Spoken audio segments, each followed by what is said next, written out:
Science class आज हम पढ़ाएंगे अध्याय 5 कोयला और पेट्रोलियम। कोयला सभी ने देखा होगा और पेट्रोल तो हर किसी ने देखा होगा, है ना। हम अपनी मूलभूत आवश्यकताओं के लिए विभिन्न पदार्थों को उपयोग में लाते हैं। इनमें से कुछ प्रकृति में पाए जाते हैं और कुछ का निर्माण क्या होता है बेटा, मानवीय प्रयासों से किया जाता है। मतलब कुछ प्रकृति से पाए जाते हैं और कुछ मानव द्वारा निर्मित होते हैं। क्या वायु, जल और मृदा मानवीय क्रियाकलापों द्वारा समाप्त हो सकते हैं? जल के बारे में आपने कक्षा 7वीं में पढ़ चुके हैं। क्या जल एक असीमित संसाधन है? प्रकृति में विभिन्न संसाधनों की उपलब्धता की दृष्टि से प्राकृतिक संसाधनों को व्यापक रूप से 2 वर्गों में बांटा जा सकता है। कितने वर्गों में बांटा जा सकता है? 2 वर्गों में। नंबर 1, अक्षय प्राकृतिक संसाधन। अक्षय प्राकृतिक संसाधन। ये संसाधन प्रकृति में असीमित मात्रा में उपस्थित हैं और मानवीय क्रियाकलापों से समाप्त होने वाले नहीं हैं। उदाहरण क्या है? सूर्य का प्रकाश और वायु। ये जो संसाधन हैं वो प्रकृति द्वारा निर्मित, मतलब प्रकृति ने स्वयं बनाया है इनको। सूर्य का प्रकाश मानव तो नहीं बना सकता और वायु को भी मानव नहीं बना सकता। ये सब क्या है बेटा? प्रकृति के द्वारा निर्मित है, प्रकृति में पहले से ही मौजूद थे। समाप्त होने वाले प्राकृतिक संसाधन। प्रकृति में इन स्रोतों की मात्रा सीमित है, ये मानवीय क्रियाकलापों द्वारा समाप्त हो सकते। इन संसाधनों के उदाहरण हैं वनजीव, खनिज, कोयला, पेट्रोलियम, प्राकृतिक गैस। ये धीरे धीरे क्या हो रही है? समाप्त हो रही है ना। मान लीजिए कि पात्रों के खाद्य पदार्थ कोयले, पेट्रोलियम या प्राकृतिक गैस जैसे समाप्त होने वाले प्राकृतिक संसाधनों को प्रदर्शित करते हैं।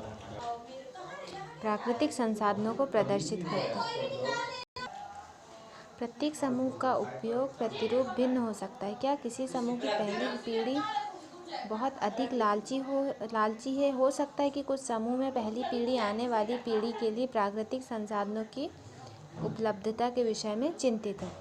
इस अध्याय में हम कोयले, पेट्रोलियम और प्राकृतिक गैसों जैसे कुछ समाप्त होने वाले प्राकृतिक संसाधनों के विषय में अध्ययन करेंगे।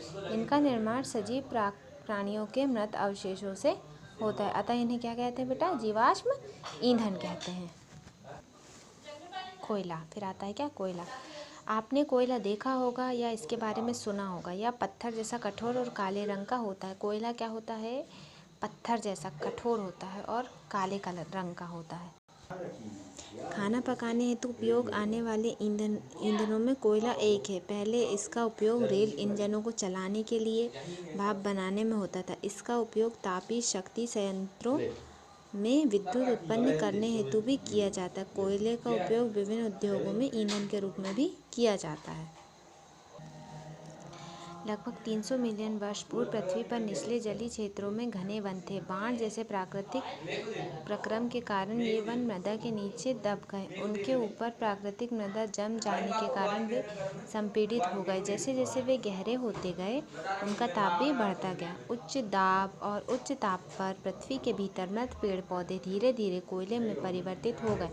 कोयले में मुख्य रूप से कार्बन होता है। मृद वनस्पति के धीमे प्रक्रम द्वारा कोयले में परिवर्तन को क्या कहते हैं बेटा? कार्बनीकरण कहते हैं, क्योंकि यह वनस्पति के अवशेषों से बना है। अतः कोयले को जीवाश्म ईंधन भी कहते हैं। कोयले की खान को दिखाया गया है। कहाँ दिखाएंगे? 5.2 में देखिए। ये देखो बेटा, कोयले की खान नजर आ रही है सबको, है ना। वायु में गर्म करने पर कोयला क्या होता है? जलता है और मुख्य रूप से कार्बन डाइऑक्साइड गैस उत्पन्न करता है। जब वायु में कोयले को गर्म करेंगे तो कोयला कैसा होता है? जलता है और मुख्य रूप से क्या बनाता है? कार्बन डाइऑक्साइड गैस को उत्पन्न करता है। उद्योग में कोयले के प्रक्रम द्वारा कुछ उपयोगी उत्पाद प्राप्त किए जाते हैं, जैसे कोक, कोलतार और कोयला गैस। फिर आता है कोक। यह एक कठोर सरंध्र और काला पदार्थ है। यह कार्बन का लगभग शुद्ध रूप है। कोक का उपयोग इस्पात के औद्योगिक निर्माण और बहुत से धातुओं के निष्कर्ष में किया जाता है। इसका उपयोग काय में किया जाता है बेटा? इस्पात के औद्योगिक निर्माण और बहुत से धातु के निष्कर्ष में। फिर आता है कोलतार। यह एक अप्रिय गंध वाला काला द्रव होता है। यह लगभग 200 पदार्थों का मिश्रण होता है। कितने पदार्थों का? 200 पदार्थों का। तो कोलतार से प्राप्त उत्पादों का उपयोग प्रारंभिक पदार्थों के रूप में दैनिक जीवन में काम आने वाले विभिन्न पदार्थों के औद्योगिक निर्माण में तथा उद्योगों जैसे संश्लेषित रंग, औषधि विस्फोटक, सुगंध, प्लास्टिक, पेंट, फोटोग्राफिक सामग्री, छत निर्माण सामग्री आदि में होता है। रोचक तथ्य है कि माछ और अन्य कीटों को भगाने हेतु प्रयोग में लाई जाने वाली नेफ्थलीन की गोलियां भी कोलतार से प्राप्त की जाती है। कि नेफ्थलीन की गोलियां आजकल पक्की सड़कों के निर्माण में कोलतार के स्थान पर एक पेट्रोलियम उत्पाद बिटुमेन का प्रयोग किया जाता है। किसका? बिटुमेन का। कोयला गैस। कोयले के प्रक्रम द्वारा कोक बनाते समय कोयला गैस प्राप्त होती है। यह कोयला प्रक्रम संयंत्रों के निकट स्थापित बहुत से उद्योगों में ईंधन के रूप में उपयोग की जाती है। लंदन में 1810 में तथा न्यूयॉर्क में 1820 के आसपास कोयला गैस का उपयोग प्रथम बार सड़कों पर रोशनी के लिए किया गया था। काहे के लिए किया गया था? सड़कों पर रोशनी के लिए। कहाँ पे किया गया था बेटा? लंदन और न्यूयॉर्क में। आजकल इसका उपयोग रोशनी के बजाय ऊष्मा के स्रोत के रूप में किया जाता है। किसका? कोयले गैस का। फिर आता है पेट्रोलियम। आप जानते हैं कि ईंधन के रूप में पेट्रोल का उपयोग हल्के स्वचालित वाहनों जैसे मोटरसाइकिलों, स्कूटरों और कारों में होता है। भारी मोटर वाहनों जैसे ट्रकों और ट्रैक्टरों को चलाने के लिए डीजल कम आता है। ये ईंधन प्राकृतिक स्रोत से प्राप्त होते हैं जैसे पेट्रोलियम, जिसे क्या कहते हैं बेटा? पेट्रोलियम कहते हैं। पेट्रोलियम शब्द की उत्पत्ति पेट्रा मतलब चट्टान एवं ओलियम मतलब तेल से हुई है, क्योंकि ये ज़मीन के नीचे की चट्टानों के मध्य से निकलता है। पेट्रोल जो होता है वो कहाँ से निकलता है? ज़मीन के अंदर से निकलता है। ज़मीन के अंदर से। क्या आप जानते हैं कि पेट्रोलियम कैसे बनता है? देखिए, पेट्रोलियम का निर्माण समुद्र में रहने वाले जीवों से हुआ। जब ये जीव मृत हुए, इनके शरीर समुद्र के पैंदे में जाकर जम गए और फिर रेत तथा मिट्टी की तहों द्वारा ढक गए। लाखों वर्षों में वायु की अनुपस्थिति, उच्च ताप और उच्च दाब ने मृत जीवों को पेट्रोलियम और प्राकृतिक गैस में परिवर्तित कर दिया। जो पेट्रोलियम और प्राकृतिक गैस के भंडारों को दर्शाता है। आप देख सकते हैं कि पेट्रोलियम तेल और गैस की परत जल की परत के ऊपर है। ऐसा क्यों? याद करिए कि तेल और गैस जल से हल्के होते हैं। तेल और गैस क्या होते हैं? जल से हल्के होते हैं। आप लोग ने देखा हो, आप लोग कभी देखना, एक कंटेनर या फिर एक ग्लास में अब क्या लेना? पानी लेना और उसमें तेल मिला देना। तो तेल आपको ऊपर ऊपर तैरता नजर आएगा, पानी क्या होगा? बैठा हुआ नजर आएगा। मतलब जल और पानी एक साथ मिश्रित नहीं होते हैं। विश्व का पहला तेल का कुआं पेंसिल्वेनिया, अमेरिका में 1859 में ड्रिल मतलब प्रवेधित किया गया था। 8 वर्ष बाद 1867 में असम के माकुम नामक स्थान पर तेल का पता चला। भारत में तेल असम, गुजरात, बॉम्बे हाई और गोदावरी तथा कृष्णा नदी के बेसिन में पाया जाता है। ओके। पेट्रोलियम का परिकरण। पेट्रोलियम गहरे रंग का तेली द्रव है। इसकी गंध अप्रिय होती है। यह विभिन्न संगठनों जैसे पेट्रोलियम गैस, पेट्रोल, डीजल, स्नेहक तेल, पैराफिन, मोम आदि का मिश्रण होता है। पेट्रोलियम के विभिन्न संगठनों प्रभाजों को पृथक करने का प्रक्रम क्या कहलाता है? परिष्करण कहलाता है। ठीक है। यह कार्य पेट्रोलियम परिष्करणी में संपादित किया जाता है। पेट्रोलियम के विभिन्न संगठक और उनके उपयोग। ये देखिए, पेट्रोलियम के विभिन्न संगठक और उनके उपयोग। देखो बेटा, पेट्रोलियम के संगठक कौन कौन से? द्रवित पेट्रोलियम गैस एलपीजी, इसका फुल फॉर्म होता है लिक्विड पेट्रोलियम गैस। द्रवित पेट्रोलियम गैस एलपीजी, एलपीजी का फुल फॉर्म होता है लिक्विड पेट्रोलियम गैस। एक होती है सीएनजी, सीएनजी का फुल फॉर्म होता है कंप्रेस्ड नेचुरल गैस। एलपीजी का उपयोग हम घरों में मतलब घरेलू गैस के रूप में करते हैं, और सीएनजी कंप्रेस्ड नेचुरल गैस का उपयोग हम कहाँ करते हैं बेटा? वाहनों में, है ना, घरों और उद्योगों में ईंधन के रूप में। ठीक है। पेट्रोल मोटर ईंधन, शुष्क धुलाई के लिए विलायक। मिट्टी का तेल स्टोव, लैंप और जेट वायुयान के ईंधन। डीजल भारी मोटर वाहनों और विद्युत जनित्र के लिए ईंधन का उपयोग करते हैं। ठीक है। फिर स्नेहक तेल का स्नेहन में, पैराफिन मोम का मरहम, मोमबत्ती, वैसलीन आदि बनाने में, बिटुमेन का पेंट एवं सड़क निर्माण में। पाइपलाइनों का ऐसा जाल गुजरात, दिल्ली के कुछ भागों और अन्य स्थानों पर उपलब्ध है। प्राकृतिक गैस का उपयोग प्रारंभिक पदार्थ के रूप में बहुत से रसायनों और उर्वरकों के औद्योगिक निर्माण में किया जाता है। भारत में प्राकृतिक गैस के विशाल भंडार हैं। हमारे देश में प्राकृतिक गैस त्रिपुरा, राजस्थान, महाराष्ट्र और कृष्णा गोदावरी डेल्टा में पाई जाती है। कुछ प्राकृतिक संसाधन सीमित हैं। आपने इस अध्याय के प्रारंभ में पढ़ा कि कुछ प्राकृतिक संसाधन जैसे जीवाश्म ईंधन, वन, खनिज आदि समाप्त होने वाले होते हैं। आप जानते हैं कि कोयला और पेट्रोलियम जीवाश्म ईंधन है। मृत जीवों के ईंधन में परिवर्तन के लिए लाखों वर्ष का समय लग जाता है। दूसरी ओर इनके ज्ञात भंडार कुछ 100 वर्ष और चलने वाले हैं। इसके अतिरिक्त इन संसाधनों का जलना वायु प्रदूषण का प्रमुख कारण है। इनका संबंध विश्व उष्णन से भी है। अतः यह आवश्यक है कि हम इन ईंधनों का उपयोग तभी करें जब नितांत आवश्यक हो। इसके परिणाम स्वरूप पर्यावरण बेहतर बनेगा, विश्व उष्णन का कम खतरा रहेगा और ईंधनों की उपलब्धता लंबे समय तक होगी। भारत में पेट्रोलियम संरक्षण अनुसंधान संघ PCRA लोगों को सलाह देती है कि गाड़ी चलाते समय किस प्रकार पेट्रोल डीजल बचाएं और उनके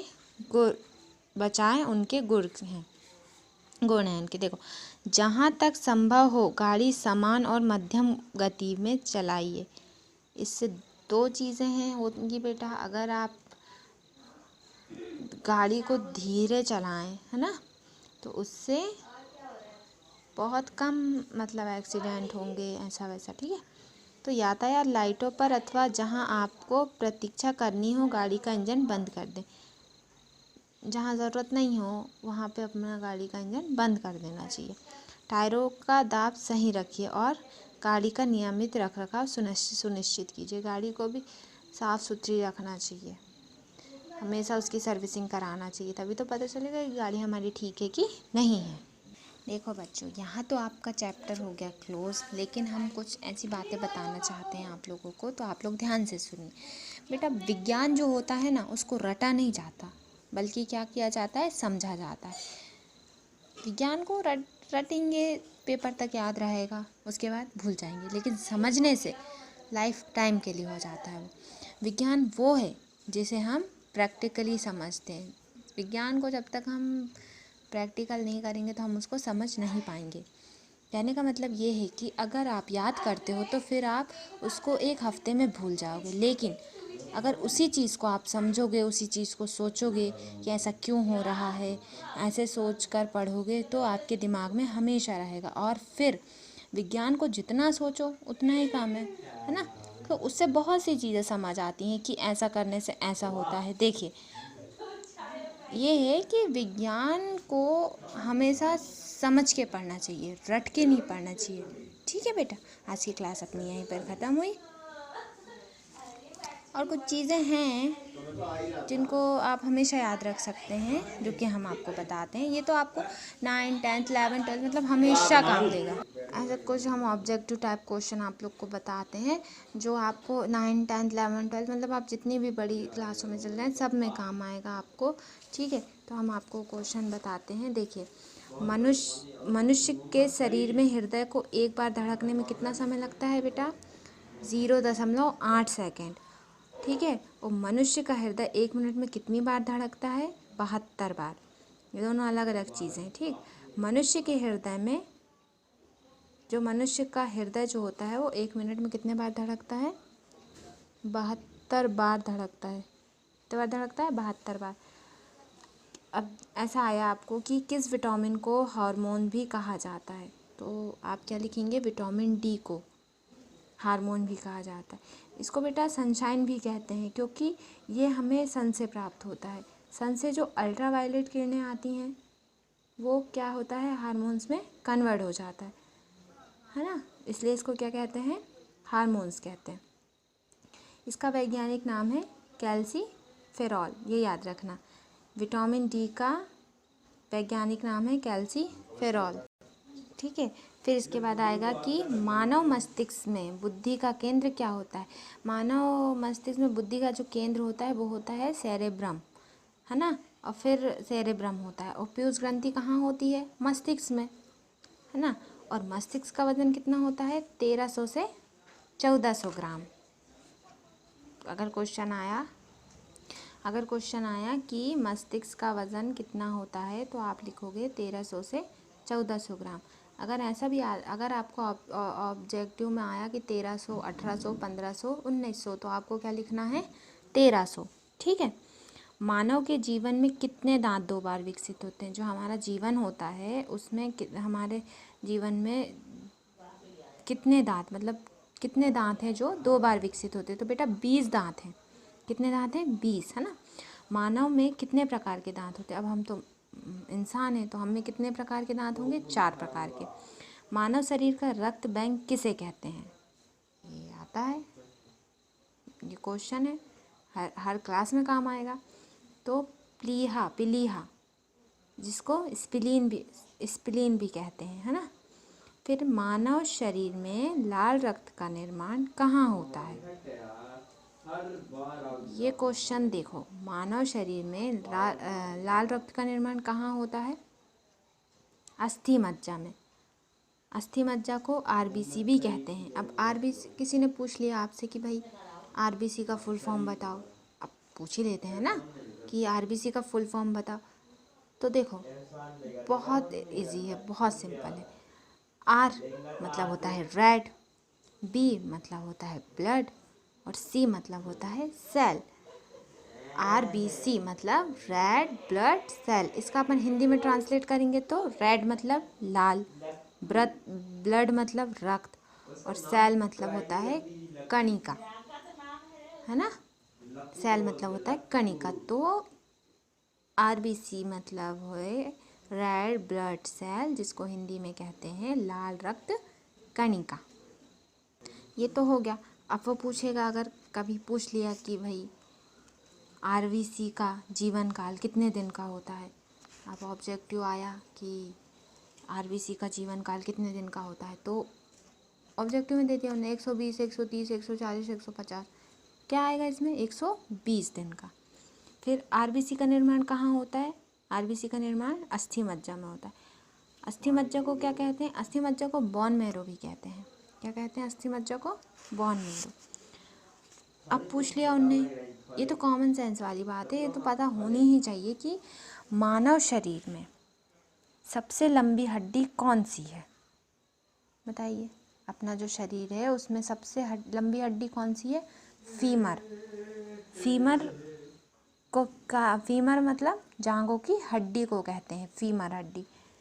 यहाँ हमारे शरीर की सबसे लंबी हड्डी होती है। कौन सी हड्डी? फीमर हड्डी। और सबसे छोटी हड्डी हमारे शरीर की? स्टेप्स। कौन सी होती है सबसे छोटी हड्डी हमारे शरीर की? स्टेप्स। जो कहाँ पाई जाती है बेटा? कानों में। कहाँ पाई जाती है? कानों में। सबसे बड़ी हड्डी होती है फीमर, जो कहाँ पाई जाती है? जांघों में। और सबसे छोटी हड्डी होती है स्टेप्स, जो कहाँ पाई जाती है? कानों में। ठीक। फिर हीमोग्लोबिन किसका महत्वपूर्ण वाहक है? हीमोग्लोबिन किसका महत्वपूर्ण वाहक है? काय का है? आरबीसी का।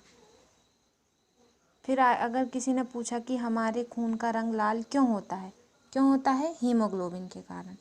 ठीक है, फिर है पाचन क्रिया में प्रोटीन किस में बदल जाता है? किस में बदल जाता है? एमिनो अम्ल। एमिनो अम्ल को क्या कहते हैं?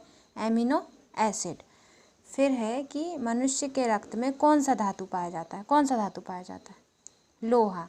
हमारे जो मनुष्य, हम जो इंसानों के जो रक्त होता है, मनुष्य का जो रक्त होता है, उसमें कौन सा धातु पाया जाता है? लोहा पाया जाता है। ये क्वेश्चन आपको हर क्लास में, मतलब कहीं भी चले जाओ आपको आएगा। ठीक है, ये चैप्टर होता है यहाँ पे क्लोज।